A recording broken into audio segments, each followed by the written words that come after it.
Claro e das Investimentos, e hoje nós falaremos a respeito do cenário econômico do mês de agosto, tanto em relação ao cenário internacional como em relação ao cenário Brasil.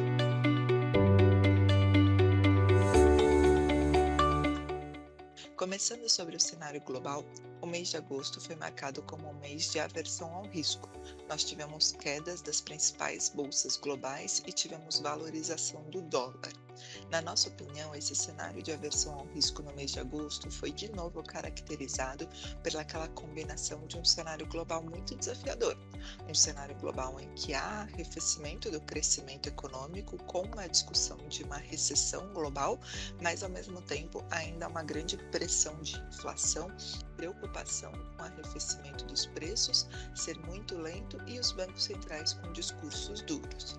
Esse já foi o panorama do cenário global ao longo do último ano, mas no mês de agosto houve de novo uma preocupação com o tom dos bancos centrais, porque houve ali, ao longo do mês de julho, principalmente, uma percepção de que os bancos centrais poderiam se mostrar mais preocupados com a atividade econômica e talvez já estariam declarando vitória em relação ao combate com a inflação, tendo que subir menos os juros ou até mesmo cortando taxa de juros antes do que o mercado esperava.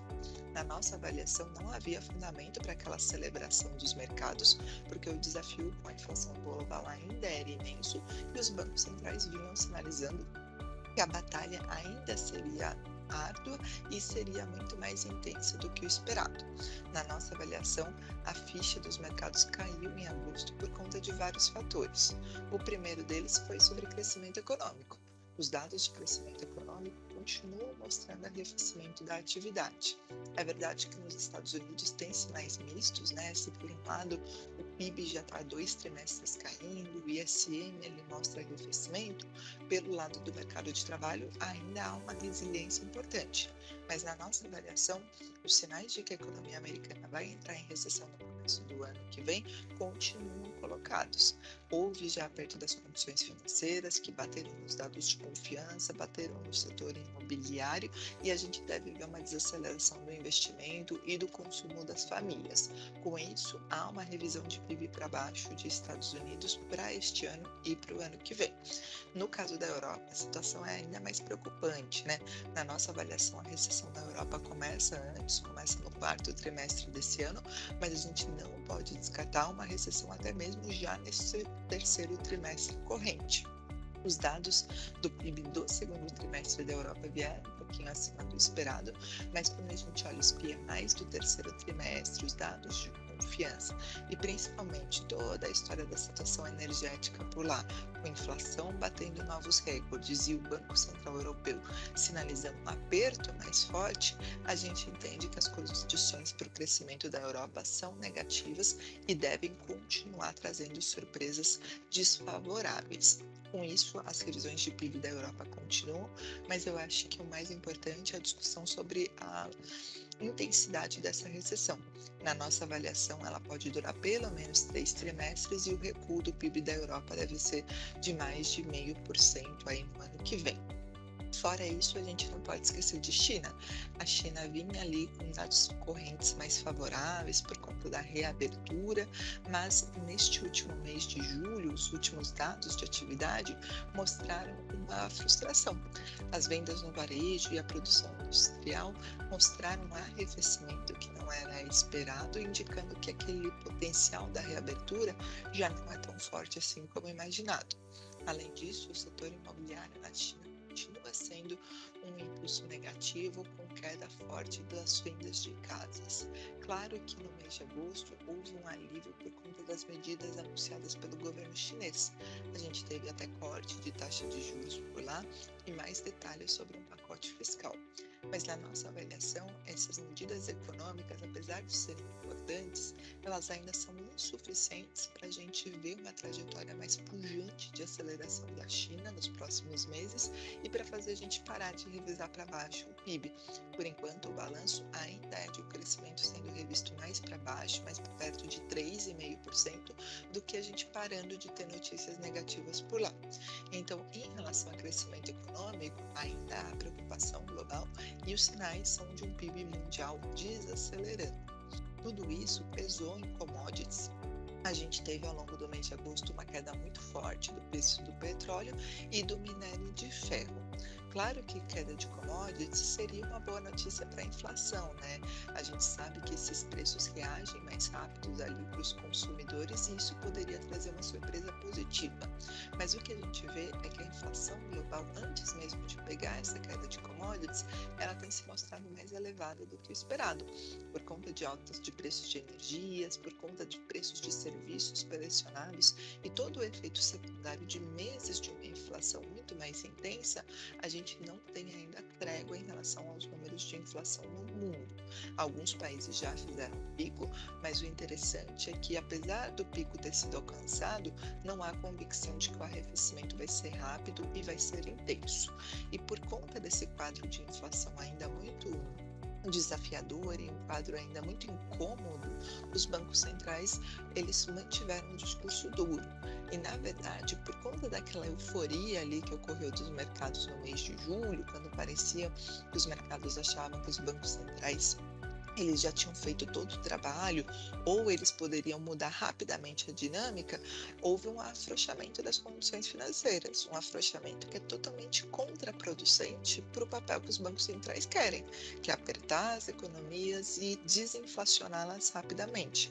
A partir do momento que os mercados ignoram esses sinais de política monetária, todo o trabalho dos bancos centrais iria para o ralo, tentando reverter esse afrouxamento das condições financeiras e principalmente tentando ancorar as expectativas de inflação. O que nós vimos foram discursos duros, não só por parte do Banco Central Europeu, mas principalmente por parte do FED. No Banco Central Europeu, a sinalização agora é de que o próximo aumento deve ser de 75 pontos base e que a taxa de juros final pode ser mais alta do que previamente esperado. Mas a mensagem mais dura veio do Banco Central dos Estados Unidos. Houve uma coordenação dos discursos dos membros do FED, sinalizando que ainda não há espaço para celebrar qualquer tipo de controle da inflação, que o objetivo deles é colocar essa trajetória de inflação em arrefecimento e inclusive levando para a meta no horizonte relevante. Houve um discurso duro e conciso do presidente do FED, o Powell, no Jackson Hole, e para a gente aquele discurso simplesmente foi um resumo de tudo que o FED vinha tentando falar.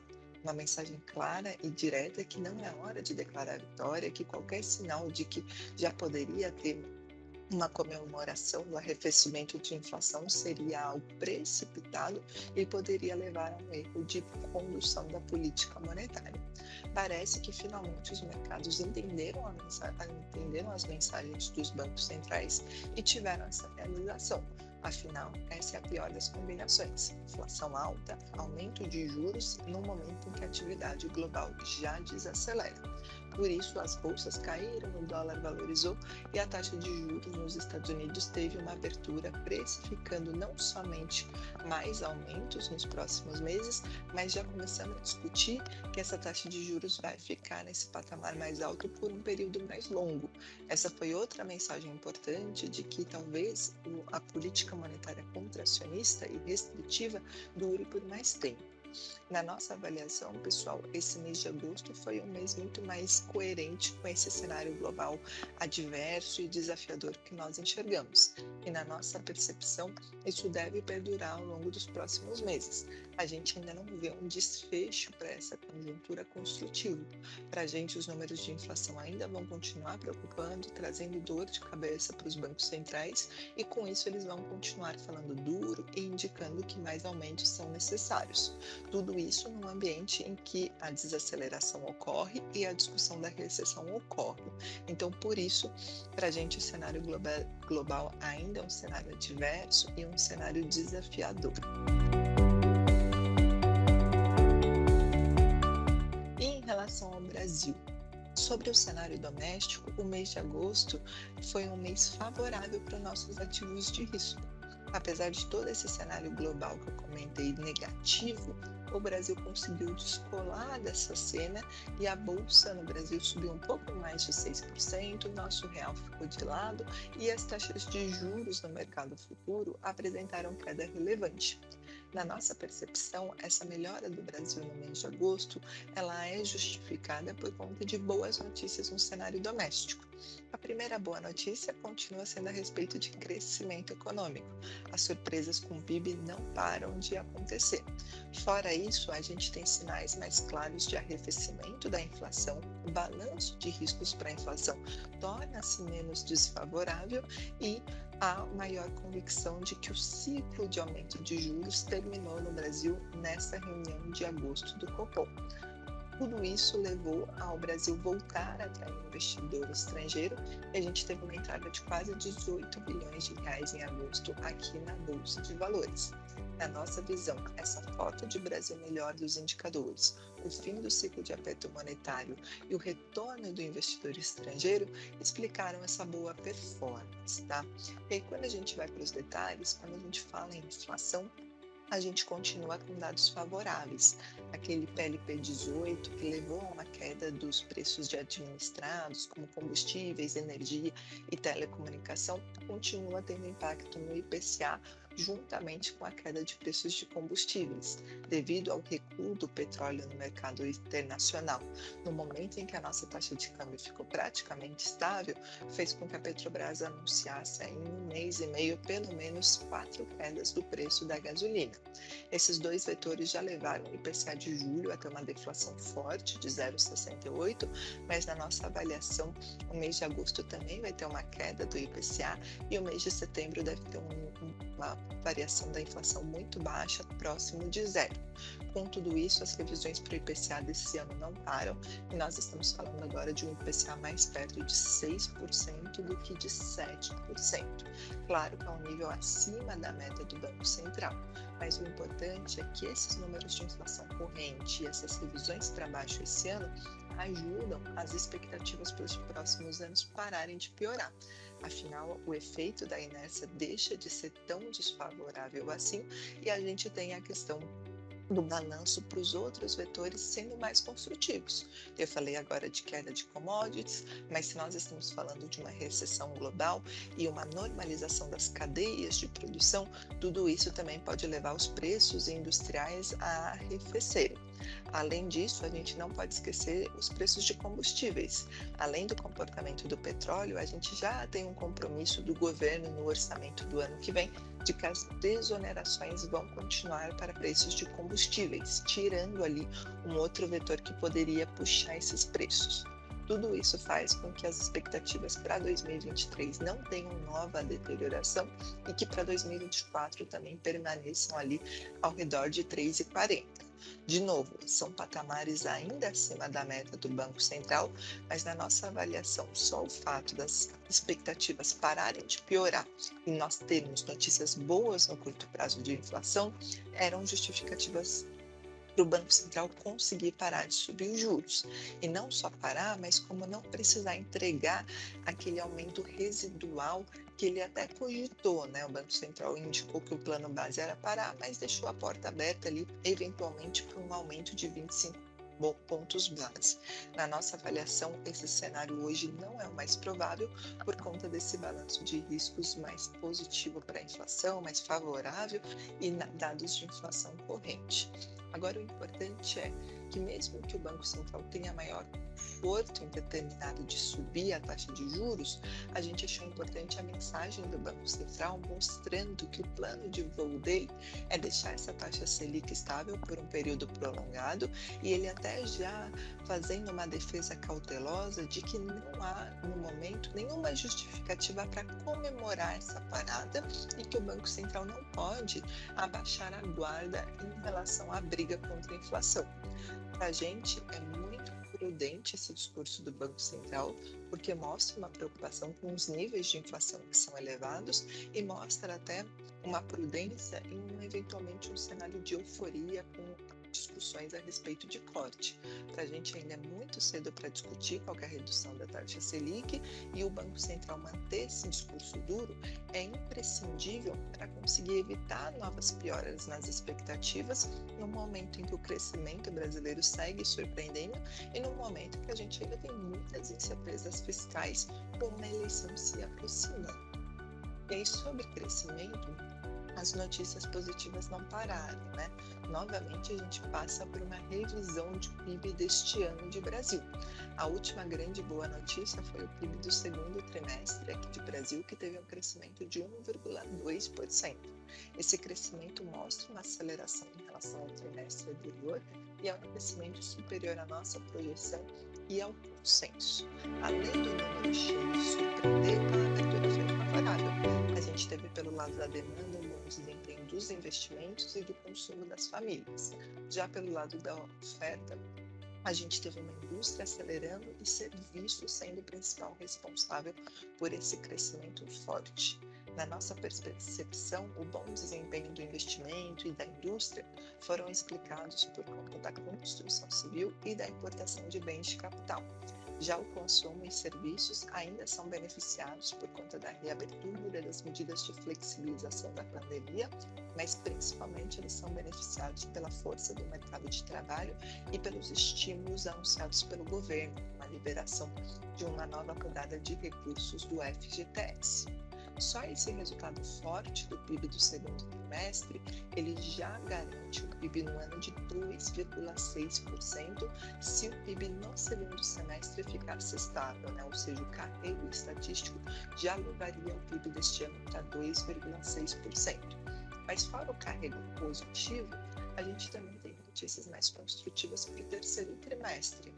Mesmo nós falando de desaceleração do crescimento global, a gente falando sobre incerteza em relação à eleição e aperto da política monetária que vai ter efeitos defasados, a gente não pode esquecer que a foto do mercado de trabalho é melhor, que a gente tem uma nova transferência de renda anunciada pelo governo que vai impactar agora no terceiro trimestre, e a gente não pode esquecer também que a confiança aqui no Brasil continua positiva.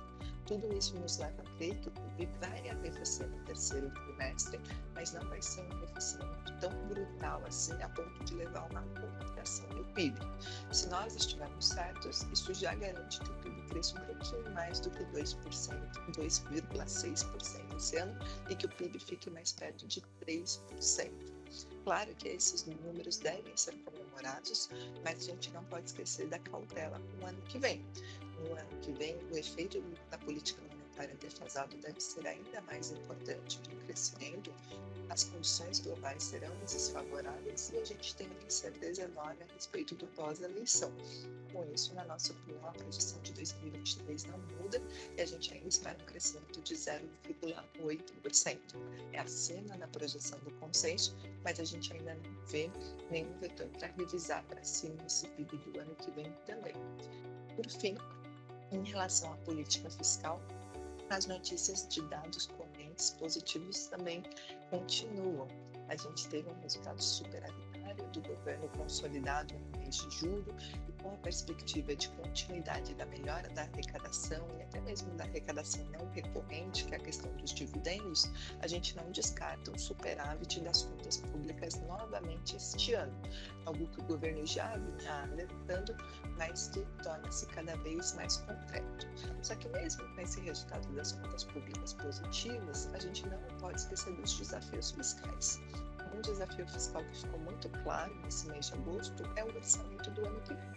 O Ministério da Economia enviou para o Congresso um projeto de lei orçamentária para 2023 e esse orçamento já embute a expectativa de um déficit um pouquinho menos de 64 bilhões de reais. Além disso, já mostrava uma deterioração.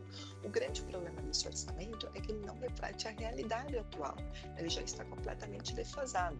Esse orçamento para o ano que vem não coloca a manutenção do Auxílio Brasil em R$600, que já é uma promessa de todos os candidatos. Esse orçamento ele não conta com uma renúncia fiscal adicional por conta da ampliação da faixa de isenção do imposto de renda, e esse orçamento ele trabalha ali com um reajuste para servidores que, na nossa opinião, seria o mínimo aceito politicamente de 5%. Então, existem mais pressões no orçamento para o ano que vem, podendo levar um déficit, na nossa visão, de um pouco mais de 150 bilhões de reais.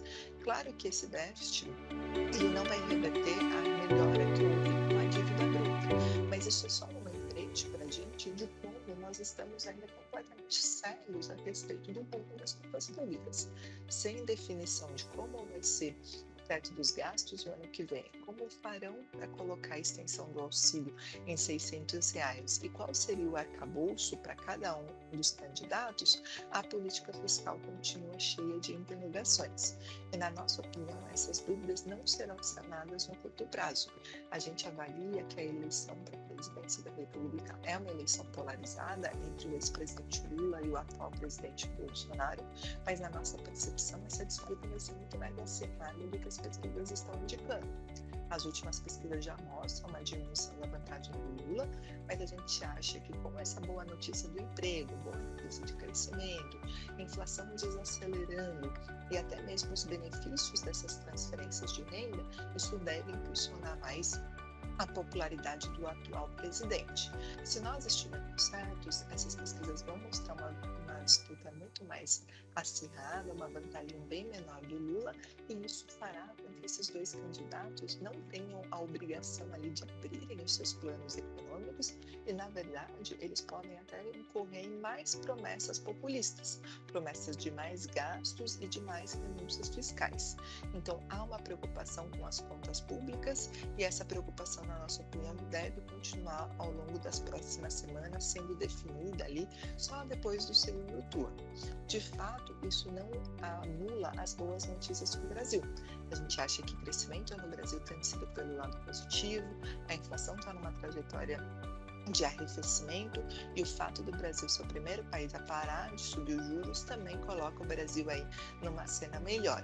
Então, há razões aí para o Brasil descolar dessa cena global, mas a gente só lembra que a gente tem uma eleição no meio do caminho e que a questão fiscal ainda pode trazer uma volatilidade adicional e pode trazer maiores incertezas. Se o fiscal não trazer sustos e a gente não ver mais medidas populistas e a gente continuar vendo discussão sobre uma nova âncora, essa boa performance do Brasil pode continuar em relação ao resto do mundo, mesmo nesse cenário global adverso. Essa foi a atualização do nosso cenário econômico do mês de agosto e eu coloco a nossa área macro, assim como a nossa área comercial, à disposição para quaisquer dúvidas ou quaisquer necessidades. Agradecemos a todos e até o próximo mês.